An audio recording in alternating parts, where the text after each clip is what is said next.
JMC TV presents the perfect show to enjoy after work or school. Interview, games, and comedy live right here on After Hours. Now, here's your host, Matt James.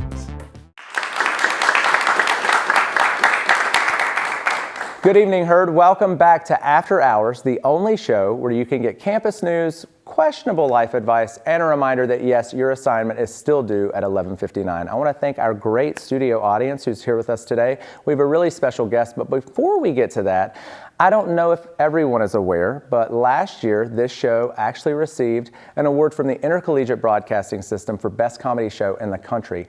And we just found out that we won again, a second consecutive year. We're the only school in history of the IBS to ever receive this award twice in a row. Can we give it up for that?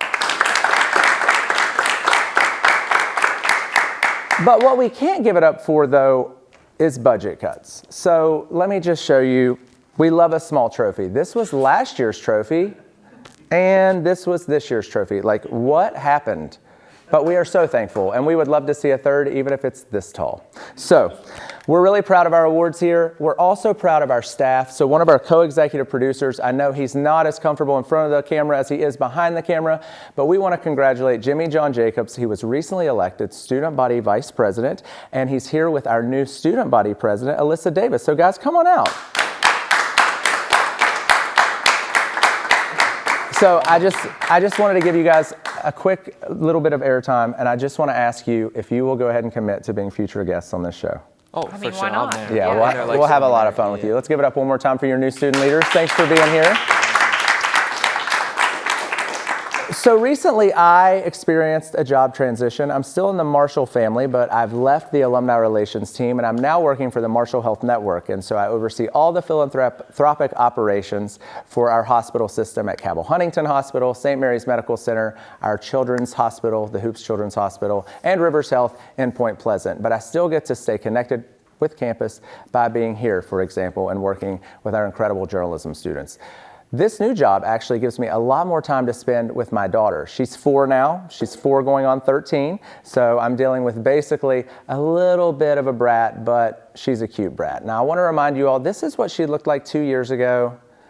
And do you all remember this lovely picture? This is what her Catholic school did to her. I decided not to blank out the logo. I think they should be accountable for what happened. If you all cannot tell, this is not my child. Like, I don't know who bought this outfit. I would never put my child in this outfit. I don't know why her diaper is rolled over her pants. It looks like she just got in a fight, and we won't even talk about her hair. But this is what she looks like on a great day.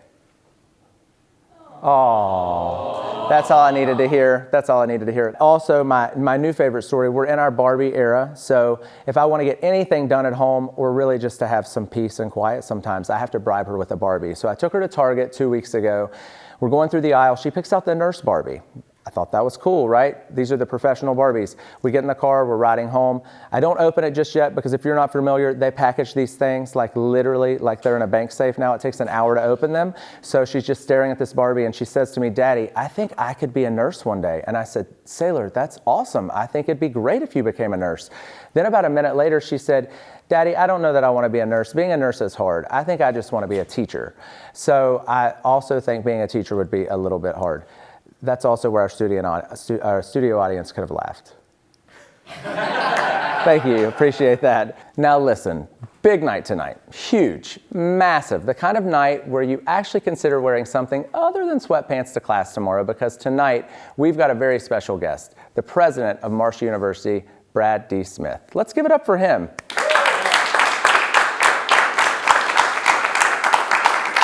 That's right, the man, the myth, the guy that probably has more emails than all of us combined, and he still finds time to respond to all of them. But tonight, we're doing things a little differently. See, a lot of times when people talk about President Smith, it's all about budgets and strategy and big university plans, and that's great and all, but tonight, we're not just talking to the president of Marshall University, we're talking to Brad.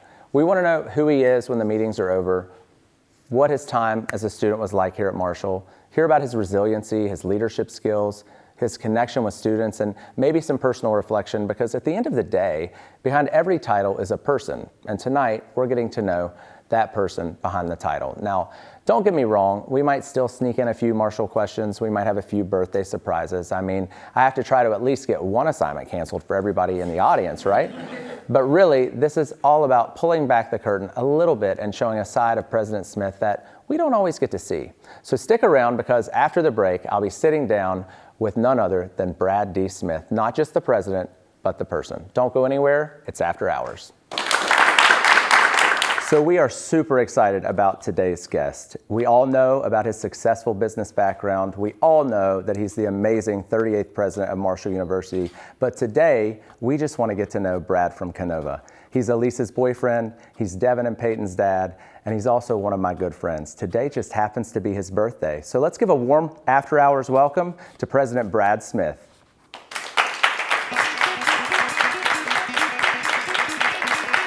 What's up, brother?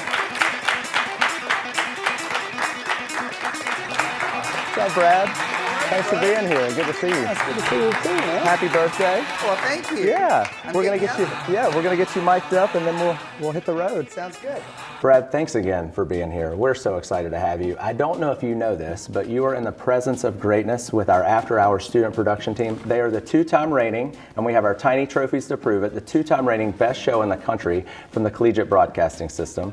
And they just wanted to have an entire show devoted to your birthday. Well, that is an honor and a privilege, and I do celebrate them. I'm very familiar with all the awards that they win, and I am excited to have them representing Marshall University, and I'm happy to be here today. Awesome. So if it's okay with you, we're going to have an interview, obviously, but we want to have a little fun since it's your birthday. Okay. So we want to kick things off with a little game called Kahoot. We've got a live studio audience here. Audience, how you feeling this morning? All right. So we love tiny trophies on this show. We're actually going to compete for a trophy today. It's the President Brad Smith Birthday Challenge. So I think we have 9 or 10 questions, Brad. We think we know the right answers, so if we're not correct, you can correct us. But whoever has the most points at the end gets this little bison head trophy, okay? All right, let's start. Let's see what the first question is.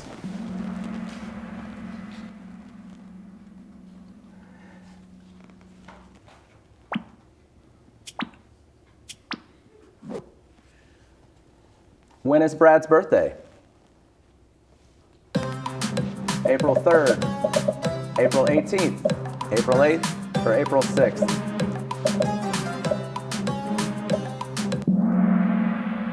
Brad, is that correct? That is correct. Hey, good job, guys.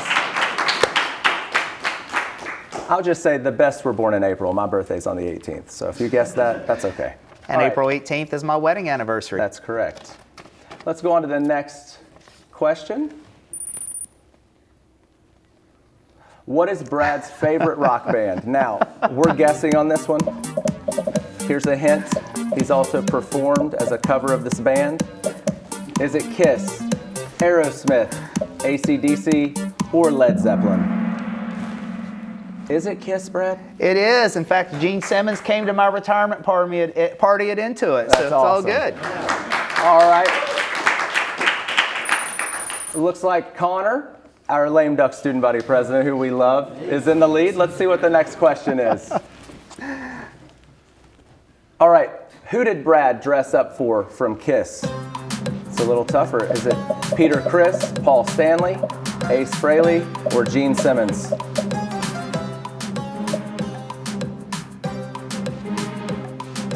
This is Brad here in the picture on the far right, if you all don't know. Was it Ace Frehley? It was Ace Frehley. Yeah. The spaceman. Now, am I correct? Did Ace pass away this past He year? did. I thought Rest so. in peace. So I'll be paying homage to him coming up in May at the Developmental Therapy That's Center. right, I'll see you Once there. again, dressing with a smoking guitar. All right, let's see who's in the lead. Looks like Connor's hanging on to the lead for now. Let's see what the next question is. What was Brad's first job after college? This was also, I think, a guess from our student group. So if it's not up here, Brad, we'll just let you tell us which was of these your first job. We also have a typo on financial advisor. Yep. But it was Pepsi. Hey, PepsiCo. Absolutely, PepsiCo. Connor extending his lead. Let's go to the next question. Did you get these questions beforehand? How many kids does Brad have? 1 son, 1 daughter, 2 daughters, no kids, 2 sons. If you were paying attention to his intro, you should have gotten this one. 2 daughters? 2 daughters, Peyton and Devin. We Girl love 'em. dad. We love them. I'm a girl dad too, Brad. I It's know awesome, it. It's isn't awesome. No Let's bet. see who's winning. All right, somebody, Eric, you've got to take over, okay? I need you to get in front of Connor here. Let's see what our next question is. Who did Brad dress up for last year at Halloween? And I don't know if you know this, but this Facebook post went viral with he and Elise. Was it John Marshall, a doctor, a Marshall football player, or a KISS band member? Is that correct? That is correct. Marshall football player. Did you all work with athletics to get those? We did. Athletics actually provided the uniform for me and for Elise as a cheerleader. Your social media presence is strong. That was one of my favorite posts. I honestly. appreciate was it. fun. Thank you. Let's see our leaderboard. Is it still Connor Waller? It is. Eric's getting closer though. Let's see what our next question is. Where is Brad from? Is it Huntington, Barbersville, Logan, or Canova? Let's get a perfect score on this, guys. Come on. Almost perfect. There you go. Brad from Canova. Brad from Canova. Connor, you still in the lead? Just barely by about 34 points, it looks like. All right, our next question. What song was performed at Brad's investiture by a student choir? It was a beautiful performance. Wow. Is it A Million Dreams from The Greatest Showman, Thunderstruck by AC/DC, Forever by KISS, or September by Earth, Wind & Fire? These are great options, Jimmy John. Is that correct? That is correct. My favorite show, I love it, The Greatest Showman, P.T. Barnum. I was not familiar with the song until I heard it at your investiture. It's Million beautiful. Dreams. Yeah, absolutely Yes. beautiful. Let's see who's leading now. Connor extends his lead by Wow. a few points. I think we've got just a few more questions, maybe. Last question. Last question. Eric, just guess really fast. Who is this person? Is it Brad, President Smith, Mr. President, or do I have to say Braddy Daddy? Come on, guys. I think they're all correct, Brad. It was Braddy Daddy. Yeah. So you're doing martial arts. Yes. Something I didn't know about you. You have a history with martial arts. I do. A 2nd-degree black belt in Taekwondo. Watch out. Yes. All right. That's pretty cool. Let's see who our winner is. In 3rd place, Alyssa, student body president-elect. Connor lost. Eric Cochran, come on up. Come get your trophy. Here you go, man. Congratulations. Congratulations, my friend. I love it. All right, Brad, so, we were so excited to have you again. These are all questions. Students just wanted to get to know you a little bit better. So if it's okay, we want to dive in and know a little bit more about your time when you were a student here at Marshall, okay? I love it. So what was your experience like as a student? Well, I will tell you, I had an amazing experience at Marshall. I commuted from Canova. I went home at night, taught karate. I owned a karate school, so I actually taught 3 nights a week. But I came to the events that I knew were going to have a lot of students there. So I came to football games and I came to basketball games and all the other games and sports that we had. But primarily I was back and forth and working and then coming to class and going back home. Yeah, I think a lot of students can Yeah. say they have a similar experience. They're working, they're also taking classes full time. Absolutely. It's a lot to juggle. Were you involved on campus in any student organizations or activities that were memorable? You know, I wish that I would have been more involved. I didn't realize how many activities and clubs were available at Marshall as a commuter student. I will tell you that what we did is back in the day, down in the basement of the student union, there was a pool table, which there is today, and my buddies and I would go down there. There was also a bowling alley down there at the time. And we would go down and play pool, and sometimes we would bowl. And then I would sit out at the fountain when the sun was out and have a good time there. But I really did get involved other than a few fraternity and sorority parties. Yeah, I think it all still worked out for you though. And I might say a few. I didn't pledge to any, so I could go to all. Hey, smart decision. My wife was exactly the same. Were there any classes that were favorites of yours or any academic lectures that you can remember? You know, I have always said that one of the greatest gifts I received in life were the professors and the faculty that I had the chance to work with at Marshall. And some stood out. I had Clay McNerney in Nature of Religion, and it taught me how much more alike we are than different, which was incredible. I had Dick Jones, who taught distribution, Dr. Michael Boudreau, who taught me advertising, and things that I took from there I carried into business. But also Dean Bob Alexander.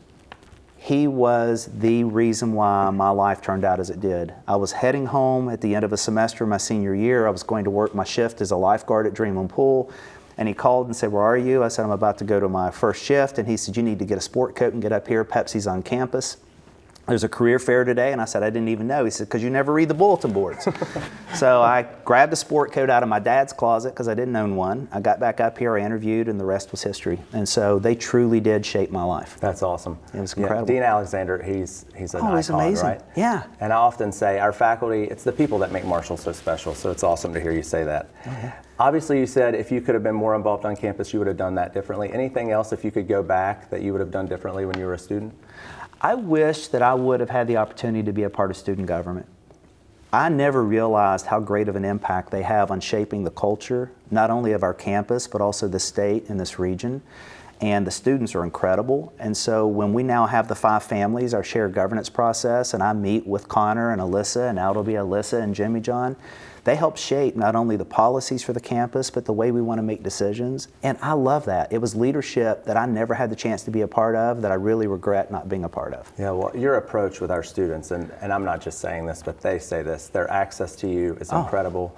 The fact that you give them a seat at the table, they're the reason that we're all here, right? So they it's just absolutely amazing that you see it that way. Yeah, well, they're incredible, and I love it because every time they participate in anything, whether they go abroad as Jaeger Scholars, or they're here, or they're in the state talking to the legislature, I get texts and calls from the Speaker of the House or the President of the Senate and say, if these represent students at Marshall, you have the best students in the country. Absolutely. You know, speaking of students, we often talk to students about perseverance and grit, right? Yeah. So can you think of a time when you were a student or maybe early in your career, and it's hard for us, I think, to imagine because we look up to you, all of us do. Everyone here, not just students, but our faculty, our staff, our administration. Was there a time that you can think of where you experienced a setback, and it could have been early in your career right after school? How did that experience affect you, and how did you pivot and learn from that experience? Well, I've experienced so many setbacks. I often say that you learn more from your scar tissue than you do your ribbons, because experience is the greatest teacher. She gives you the answer first and the lesson second. And so what I really would tell you is there was one formative moment as a child, and then there was one in my career, both of which shaped how I think about life. The first was in the 4th grade. I had a crush on a classmate, a little redheaded girl, and she was going to be in a spelling bee, and I wanted to be standing next to her, so I signed up for the spelling bee. I didn't know you could study for a spelling bee. And so next thing you know, I get eliminated on the word parallel. I have no idea where the L's go to this day. And so next day she passed me a note and said, "You can't be my boyfriend, you're stupid." She wasn't wrong. She's pretty insightful. She's actually a pediatrician now in Cincinnati, Ohio. But I went home that night, my IQ didn't go up, but my work ethic did. And I'm a big believer that intelligence is applied effort and learning from your mistakes. And I learned that if you study, you do better. And that actually set the course for the rest of my academic career. The second was early in my career. I worked for ADP, Automatic Data Processing, a payroll company. And it was in the 90s. Steve Jobs had just really started with Apple, and I was all excited about the book he had written. He had this pirate flag that said I would rather be a pirate than to serve in the Navy, so he was very anti-establishment. And the headquarters said, "We really like this innovative approach you bring to leadership. We want you to start the first internet payroll product and show the industry that we can actually be a new technology company, not this old mainframe." So I said, well, I don't want to do it in headquarters in New Jersey. I want to go to Atlanta. Now, why Atlanta and not Silicon Valley? I have no idea. But I loved Atlanta. So we went down, we hung a pirate flag, we spent all kinds of money building this first product, and then I got convinced from a spreadsheet that if I could get the board of directors to give us $40 million to do internet advertising, then we wouldn't even need a sales force. And they bought it. So I got $40 million from the board. And next thing you know, a year later, I have to go present to them. What did that $40 million get us? It got us 15 sales at an average of $1,800 each. You do the math. Even in Wayne County, I know 15 times 1,800 is not 40 million. Right. So I called my dad and I said, "Dad, I'm going to get fired. I know I'm going up there to New Jersey and they're going to fire me. What do I do?" He said, son, this is a moment where you need to stand up and say, this is what I thought, this is where I was wrong, and this is what I would do differently if given the chance. So I went up and I made that presentation, and at the end of the board meeting, there were 14 people in the room, and I heard one person do this. And I thought that was my career light blinking in the corner of my eye. And he said, congratulations. You have proven our pundits wrong. Everyone said we would get disintermediated by internet, and you have proven that is not going to be the case. We still need a sales force.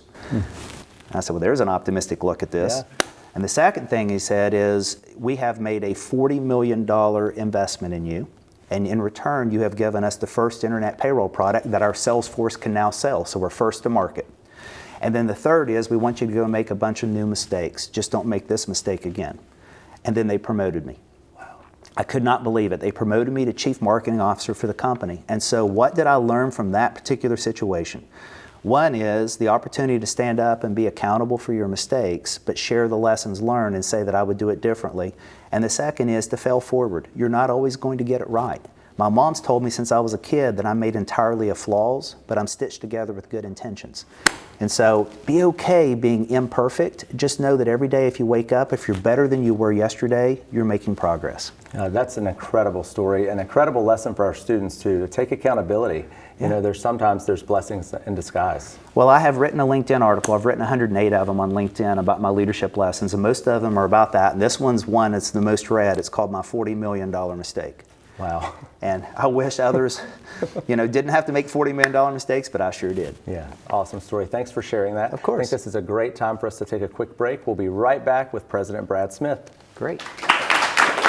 All right, everybody, welcome back to After Hours. We're here with President Brad Smith on his birthday.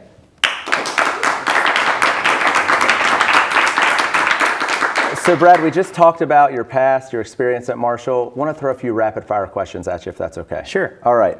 What's your favorite Smoothie King order? Nutty Super Green. Yeah, I love Strawberry Gladiator. Not that anybody cares. Who is the most famous person in your phone? Oh, my gosh. Fame's relative. I'd say in West Virginia, Jennifer Garner. Hey, great answer. Yeah. If you could have dinner with 3 people, dead or alive, who would they be and why? My dad, because I didn't get to tell him I loved him before he passed away. Abraham Lincoln, because I loved how he led a divided country back to healing. And George Washington, because he had the fortitude to step down after 8 years when he could have ruled the rest of his life, but he wanted to set the precedent that our job is to hand it to the next generation. Incredible. Every time you talk about your dad, I think it's awesome how you honor him every day. I almost can't get it out without choking up. So, what is your dream vacation spot? Charleston, South Carolina, Isle of Palms, with my girlfriend and my daughters laying on the beach. Love it. What is your favorite place to eat, and what is the meal? Oh my gosh, I have so many of them, but I would have to say it's Everoni's, and now it has to be a vegan pizza with no cheese. Excellent. Everoni's is where it's at. And what is one of your pet peeves? When someone's intellectually certain, they're convinced there's only one right answer, there can't be another alternative, and they refuse to hear a different perspective. Intellectually certain. That's a really nice way of saying stubborn, right? All right, those are our rapid fire. We heard about your past. Now let's talk about your return to this community and serving this alma mater. We all know you built a successful career in California and across the country, yet ultimately you chose to return home. We know your mom still lives here in Canova. What would you say to students or others who may be watching today about the value of choosing West Virginia and specifically the Huntington community? It's a great question. I think it breaks down into 2 things, where and why. So where is, this will be the house that built you, just like it's the house that built me. And you don't realize the values and the examples and the standards that you learn here that will help you be different anywhere else you go. I learned integrity, humility, and teamwork. Here, our word is our bond. We do business on a handshake. When you get out into the business, that's called a say-do ratio. Do your words and your actions matter? And you learn it right here in West Virginia. Humility, we learn very quickly that we aren't perfect. Life can be tough. We're willing to get up, dust ourselves off, and get back to work. And when you get out into the real world, you're going to find out that things aren't going to be easy. There are going to be things that you fail at, like my $40 million mistake. But if you get up and dust yourself off, a lot of people aren't built out of grit. But God made us out of grit and grace here in West Virginia and in Huntington. And the last is teamwork. And you can go back to 1970 when the plane went down. We raised each other's children. We put our arms around each other. And when we say we are Marshall, we mean we are Marshall. And life is a team sport. And if you can't make the team around you great and you just focus on being a great player, you will not be successful. And at Marshall, we know that it's we. So that is the part of why West Virginia is so important. And then the why, I will tell you, is because here you have an outsized impact. When you help somebody here, you are not only impacting their life, you're changing their family tree. You can go to other places where there are families that are affluent and they have all the special things in the world, and you might have a dent, but here you actually transform everything that you have the chance to touch. And I love that. I love being back here and showing what's possible in West Virginia. No, absolutely. I've only been here 20 years, and this is the most exciting time. The trajectory, you are a big reason why. And I just got chill bumps hearing you talk about why people should choose this place to call home. Well, Matt, I'll tell you, someone said to me once, does West Virginia need rescued? I said, West Virginia doesn't need rescued. We've always answered the nation's call. West Virginia needs to be unleashed. We need to shine a spotlight on who we are and show people what we have done for this nation and what we can do again. And that's why I'm here, is because I love to be a part of this next chapter. What's really cool is that your family has also made this community home. And I know that your youngest daughter, Devin, was recently married to Cal. They lived here for a little while. They just relocated to Columbus, which is cool as well. But talk a little bit about why Elise and Peyton have also invested in this place, and they love being here too. Well, you started first with before my girlfriend and my daughters. My mom still lives in the house that I grew up in Canova. It's about 800 square feet. We share bedrooms. My little brother, who's not little anymore, we're now in our 60s and he's in the late 50s, he lives with Mom, and my older brother lives just a few miles away. So I was the only one that ever left. So I wanted to be back and be home. The second is Elise grew up in Akron, Ohio, and she came over here and she would ski as a kid and she would go whitewater rapids. But more importantly, it was when she and I got married that she said she heard my stories. And she came back and visited why it mattered to me, and so it became her story. And then my girls were raised on our stories. I mean, they were watching We Are Marshall when they were 5 and 3. They've worn Marco stuff since they were kids, and even though they chose different universities for a different reason, they come to all the events, all the games. They love the people here. Devin loves hanging out with our students. Peyton never misses a sporting event, and this truly is the house that built our family. It changed our lives, and it changed their lives and their kids' lives, and so they are just tied to Marshall. I love that. I was going to say, Peyton is one of the biggest Herd fans. You'll never miss her at a football or a basketball game. She bleeds green. She does. Incredible. Yeah, absolutely. Everywhere I go, I see my daughter, but I never see her at my house. I just see her at sporting events. So we all know too, if we're familiar with you, your family's chosen a plant-based lifestyle. Can you talk a little bit about why you all came to that decision? I can, and I'll be a little more vulnerable. I don't know if I've said all of this in public, but I will, because these are our students and it's family. I had anorexia in 10th grade, 11th grade. It wasn't as easily to diagnose back then. Just Mom and Dad knew that I wasn't eating like I should, and I was working out a lot more. And so I figured out how to get through life that way, but honestly, it's still a part of me. And then, unbeknownst to us, somehow my example may have set the same thing off in Devin, my youngest daughter. So in middle school, she was diagnosed with anorexia. And we had to take her into the hospital, and they stabilized her. And so she found ways to navigate through that. But it wasn't until she got to Ohio State that she found a plant-based lifestyle, where she didn't worry about the calories she was putting in. She was nourishing her body, and it gave her control. And no longer did she have to worry about whether she was going to binge or not. And so she came home and she told us she was plant-based. And Elise said, I'm not cooking 2 meals, so I'm just going to cook whatever she wants. I don't want to cook for you and me. And actually, secretly, I was saying, wow, I want to see if this works. And it did. It not only gave me much more peace of mind, but my blood work changed, my exercises changed, I lift more weights, I do more push-ups, I've never been healthier. So we've been plant-based for 7 years, and I don't mean to be out there as an ambassador for plant-based. I will tell you, for me and for my family, it works. And expressing vulnerability, because we're all made with these things that people don't know, but it was a demon that I needed to slay, and my daughter saved me and her. Thank you so much for sharing that. Of course. You know, I knew half of that story. I didn't know the entire story. Yeah. I'm proud of her. What incredible vulnerability, though, to share that with our students. She's changed our lives, and I have never felt better, and she's doing fantastic. That's awesome. All right, let's take a little transition. You're the president of Marshall University. Yeah. You own that title like no one ever has before, and I would not want to be the person that follows you. That's for sure. But serving as president, it's a significant responsibility, right? Can you talk about how you approach this very visible leadership role with our students to understand, you know, there's a lot of responsibility that comes with this role? Well, first of all, I'm humbled to have the opportunity to serve the institution that built me. And as I said, I stand on the shoulders of giants. There were 37 before me, but that doesn't count the interims, and actually doesn't count one who needs to be counted. Selina Height Mason, for those who don't know the story, in 1863, in the middle of the Civil War, the North and the South both thought that Marshall was a headquarters for the other side, and they were going to burn it to the ground. And Selina Height Mason was a teacher, and she and her sisters bought Marshall College and protected it from the North and the South and kept it operating until the men returned from the war. And then they took it back over. So she was never counted. But I found that out when I was actually going through my research to come and be a candidate. So now if you go into the room where all the Board of Governors and former presidents hang, there is now all the 37 before me, and then there's a big picture by herself of Selina Height Mason, who is the head of the table. And so I stand on the shoulders of all those who came before me. And you have to realize in leadership, you can set the tallest standard or you can create the darkest shadow. And you want to be the example. And so there's three things I try to bring to this role. I call them the 3 E's: energize, educate, and empower. So energize, there was a quote by President John F. Kennedy, or about President John F. Kennedy, that said, you have to be more than a good communicator. You have to be a translator of dreams.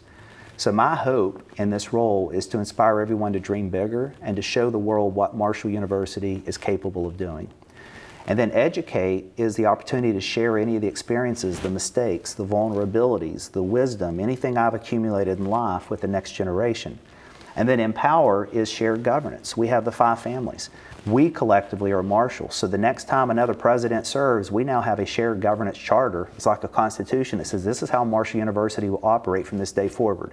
It will no longer be personality driven, someone who thinks they can decree something. We now have written down the 5 families will exist in perpetuity because that is how Marshall University operates. So that's what I try to do. I try to be the standard. I'm not perfect. I make mistakes every single day. What I love about our campus and our communities, they let me know on social media. But the goal here is to try to energize, educate, and empower, and be humble enough to say, I made a mistake, I own it, I've learned, let's move forward. The difference between you and other leaders, and specifically leaders of colleges and universities, is you run your own social media and you actually care about the feedback. Oh, and I do. so I know that you take the good and the bad and you say feedback's our friend, and sometimes it's some of the harshest feedback that you get that helps you learn the most. Well, there's 2 things I say. One is facts are friendly, even if they tell you what you don't want to hear. And the second is when people say things on social media, even if they're very personal and they're very angry and they say things that may or may not be accurate, I told my family, I told my mother, who recently had some tears when she was reading stuff, I said, Mom, people would pay for this passion. This is love. This is love coming out in a way that says we care enough to tell you. And you can't get that anywhere else. And I would take that every single day of the week. And if I can be a part of their healing process, then that's the job that I have. That's a good transition to the next question. So some folks look at you, they see the Marshall presidency as this glamorous role, which it very much can be, but it's also really difficult. You deal with a lot of different challenges. Can you talk about one of your most challenging days in this role and what you learned from that experience? Well, every day brings its own challenges. There's all kinds of examples of things that may be more publicly known or not even publicly known that you would say was the most challenging day, but I'll actually talk about the themes of what makes the job challenging. And it's not unique to the president of Marshall. It's actually any role you have where you'll be a manager or a leader. The one is time management. The second is an asymmetry of information. So on time management, you will have in your lifetime access to people, access to dollars, and access to time. Those are the 3 resources you have as a human being. You can always get more people. Your budget may say I can only hire 2 people, but you can have volunteers. Look at Community Cares. 1,000 people come every year and help us paint dorms and plant flowers. You can get more money even if you don't have a budget. You can do a GoFundMe page and all of a sudden people are supporting the program and you're getting money from volunteers who care. You can never get more time. No matter what you do, there's 24 hours in a day, 7 days a week. So you have to be very discerning about how you're going to spend your time. So I now publish every single year, this is where I'm going to spend my time the next 12 months. And it's a 40, 30, 20, 10 out of 100 points. 40% is in meetings that operate the university, so they're cabinet meetings, board of governors meetings, the 5 family meetings, everything that we do to make decisions. 30% is coaching and growing talent, so that's one-on-ones with all of my direct reports. I coach spend time with students in mentorship roles. I spend time with faculty and staff. 20% is external, learning from the best wheel makers. So I serve on the board of Amazon, JP Morgan, I go to conferences. And then 10% is sharpening the saw, personal growth and development. So I spend time on AI. I spend time reading books. I listen to podcasts. I work out every morning at 5:30. Everything I can do to stay sharp. So that is time management. Asymmetry of information is the harder. Sometimes when you're in these roles, you have access to information that is not publicly known. And so people want to know why decisions got made or why you didn't fire somebody, and they don't have the full 360 view. What I say is if this was ESPN, most people only see the ESPN highlight reels, the dunk, or the missed shot when the buzzer goes off. They don't see how they show up in practice, how much they do to help their teammates. So you have to be comfortable knowing that you have more information than others, and you have to have the courage to act on that. But what you owe in return is in times of change, you have to increase your communication 3x. You have to tell people and then tell them again and then tell them again and be as transparent as possible, because the more information is shared, the more people reach a similar conclusion. Students, I hope you're taking notes. That's incredible perspective to share.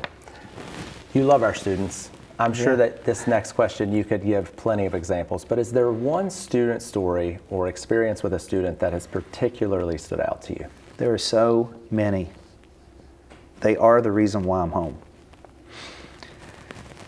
And a couple years ago, we were doing community cares, and there were 8 young women who were a part of the BSMD program, the Bachelor of Science, going right into the med school. They had just met online. They came and they rented a van and they drove to community cares even before their first freshman class, because they wanted to help be a part of making the campus beautiful. And they were assigned to me. I didn't know I was going to be assigned to them that day. And we were building benches. If you walk through the green space near the hammocks, you'll see the wooden benches. And we were building benches throughout the green space. And at the end, one of the young ladies said, "President Smith, would you take a picture of me on this bench?" And I said, "Of course I would." So I took a picture and I said, "Is that for your mom?" She said, "No, this will be for my daughter one day. I want her to see the bench that her mom built when she comes to Marshall." Wow. Yeah. It changes family trees. Sorry to get a little choked That's up. okay. You made me tear up a little bit, but I'm a softie. It's incredible. So. Well, I'm definitely a softie. My girls laugh. Elise never cries. I cried in Disney movies, so it's all good.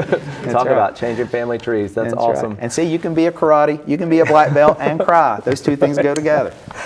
During football games, and I've always found this super admirable, you make it a point to go down to the student section and spend time with our students. Why do you do that? Because they're the reason. They're the only reason why we exist. And I'll tell you, they bring energy to every venue, and they bring hope to their families and to our community. And so the more that I can let them know that they are the reason, that I'm here and that faculty are here and staff is here, and what they do matters, I think it's important for them to see that. And I think they do. I think they see that. I hope they do. I think I they hope do. they do. So just a few more questions if No, it's this is okay. fine, We're yeah. going to transition into something I know I'm not excited about, or many of the people on campus, the high majority, but you're not going to be president forever. So we want to know, as you're thinking about your future, what does life look like for you and your family after Marshall? Oh, well, first of all, you're too kind. I will tell you, I said this when I stepped down as CEO, these can be the jobs of a lifetime, but they aren't the job for a lifetime. That's why I love George Washington. He stepped down. And so I think, I've at least given my commitment, although I have a 24-hour contract. If the community changes their mind, the students say he's not doing a good job, or faculty and staff, I will hand it over to someone else and say I gave it my best shot and please carry it forward. But I've extended through 2029, and why would I do that? Because that actually ends up being 8 years in the job, which matches George Washington's 2 terms. And if I can do it 8 years and hand it to somebody else, it'll be great. And then after that, assuming everything goes as planned, my wife and I have our foundation, the Wing to Wing Foundation and Wing to Wing Ventures, which invests in startups in West Virginia, and we will continue that work and continue to support Marshall and the students and the communities that we serve here. I'll also continue to serve on the Amazon board and the JP Morgan board. And then I will spend time with my wife and my daughters. We have 2 homes, one at the Greenbrier in the mountains and one at Charleston, South Carolina on the beach. And then when God decides to call me home, I have decided I do want ashes, and I will spread my ashes in the mountains and at the beach. So when kids are playing in the water, they'll remember me when I was a lifeguard. And when they're back in the mountains of West Virginia, they'll know that's where I came from. It's amazing. Such a testament to your all's dedication and commitment before, during, and after you served as president here. Yeah, thank you. So happy times. Yes. It's your birthday. It is happy times. It's my birthday. Look, I celebrate my birthday the entire month. Snoopy dance, making cheese. What's the most memorable birthday gift you've ever received? Guitar at the age of 12. Yeah. And the rest is Ace Frehley history. I love it. That's great. Do you have any special plans for this year's birthday? We're going to have a quiet evening. We've got a busy week next week with Board of Governors, which is exciting. It's great work. It's worth doing. And so Elise and I have already received things from the daughters that are, sending stuff in because they're living their own lives. And we're just going to have a quiet dinner. And we're going to go on a date this weekend. Still take my wife and my girlfriend on a date every Saturday night. She dresses up and then stuns me. We met on a blind date. I fell in love as soon as I saw her. And she still hasn't decided whether I'm a keeper or not, but that'll be okay. And so we're going to go on a date Saturday night a little early, and then on Monday we'll have a quiet evening. Yeah, she was recently inducted into the College of Business Hall of Fame. She which was well deserved. I told her, great outfit as always. She's just as smart as she is beautiful. You guys are an amazing couple. I appreciate you saying Thank you that. for letting us get to know you a little bit better. You've been very vulnerable with us this morning, and we really appreciate it. Let's take a quick break. We're going to be right back with a few special birthday surprises for Brad. All right, we're back on After Hours with President Brad D. Smith, our birthday boy. All right, Brad, we're going to wrap up the show today with just a couple of birthday surprises. We have some special videos from 3 students who you've grown to know very well. We have Piper Cook, Connor Waller, and Eric Cochran. They wanted to tell you on your birthday what you mean to them. Let's take a look. Thank you, not only for your leadership, but for your friendship and your mentorship. I've learned so much from you, and I'm so incredibly grateful for all the time and trust that you have invested in me. Your care and dedication to this place makes me so proud to be part of the Marshall University community each and every day. So, happy birthday and go Herd. Happy birthday, Brad. Marshall is extremely lucky to have a president like you that advances the university, listens to its students, and even dresses up as Ken and dances for student causes. Your willingness to support and participate in Dancing with the Herd truly made my dreams come true and impacted the lives of so many students. That's only one example of how awesome of a president you truly are. So today we celebrate you and all you do for Marshall. Happy birthday to Marshall's very own Ken, and go Herd. Happy birthday, Brad. One thing that I've always admired about you and your leadership is your ability to make every single person feel seen. You're so genuine and present, and every interaction that I've had with you is so uplifting and personable. That's something that's really inspired me about being a student here. You're a big reason why Marshall is such a special place. So I hope you have an amazing birthday, and we are so blessed to have a president like you at Marshall. Go Herd. Wow. Any reactions? Oh my gosh. Connor, Piper, Eric, they are amazing. I can go back to every moment I've had and think about what they have done to leave me feeling inspired. That Dancing with the Herd evening might have been the greatest day that we've had at Marshall University. I agree. What the students pulled together was incredible, but how the community participated and how crazy Elise was out there as Barbie and me trying not to get in her way was beautiful. So anyway, thank you. It's heartfelt. It means the world to me. No, you mean the world to us. And I just want to thank you again for sitting down with me. Thank you, brother. We have one more surprise that we want to bring in for you. Happy birthday to you. Happy birthday to you. Wow. Happy birthday, dear Brad. Happy birthday to you. Thank you.